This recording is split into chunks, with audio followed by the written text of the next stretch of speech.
As you heard, the Bitcoin back from the brink after falling below 38,000 at one point. Then President Biden's announcement of sanctions on Russia swung it back above that mark. Well, for more context on crypto's movement, I'm joined by Jeff Roberts, Decrypt's executive editor. Welcome to the show. Now, Bitcoin we did see was hovering around that key support level of about 37,400 most of the day before it then shifted gears. If that does get broken decisively at some point, how does the risk get managed from then on?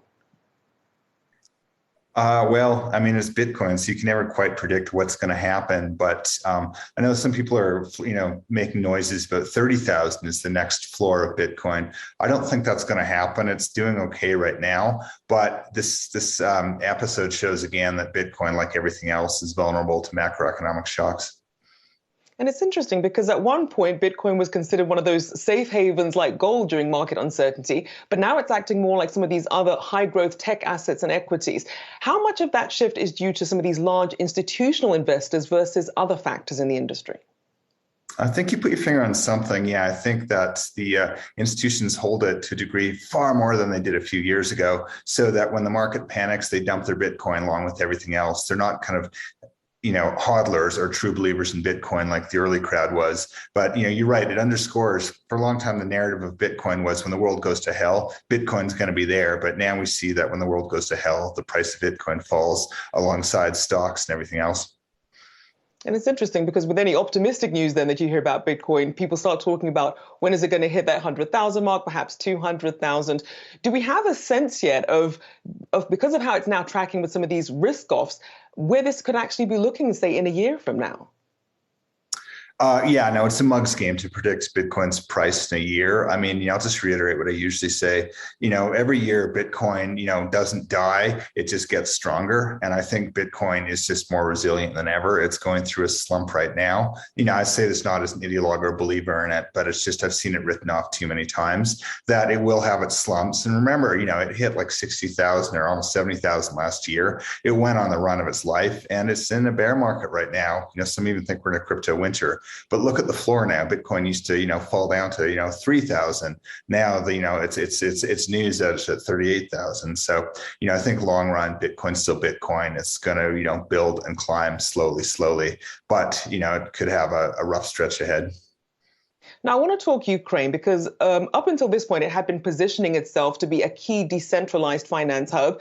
It has a burgeoning tech economy, low taxes, less red tape.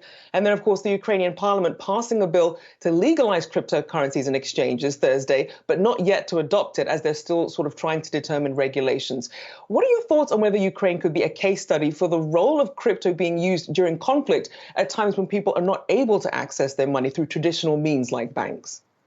That's what people are watching. And I know in Afghanistan, this conversation came up as well. And I think what we find for sort of a small tech savvy, minority of people, they can flip to it. But the reality is Bitcoin is still not practical for a lot of ordinary people to use. So for all the predictions that, hey, Bitcoin's going to save it, here comes crypto. The reality is it doesn't really work that way. What I am curious about though, too, is what I'd love to know is how much Bitcoin is the Kremlin holding? Because there's been rumors that, Vladimir Putin owns a lot of Bitcoin or cryptocurrency. That's not really what you asked, I know, but, these things are so layered and complicated that, in terms of Ukraine becoming a crypto state overnight, not going to happen. But I think every time these things do happen, it does reinforce that, the importance of private crypto networks. Likewise, in the debate is, will they cut Russia off from the SWIFT banking system? If that's the case, what does that do to crypto markets? But I think all of these events just sort of reinforce that, it's probably a good thing that there are these distributed, decentralized, somewhat indestructible financial networks out there people can turn to. That's interesting because then you have, in the case of Canada, with that also being a test perhaps for crypto and blockchain, as Canada's government has this standoff over crypto payments to protesting truckers. How do you see that playing out? And does that really signal perhaps where governments could be able to step in and where they might not be?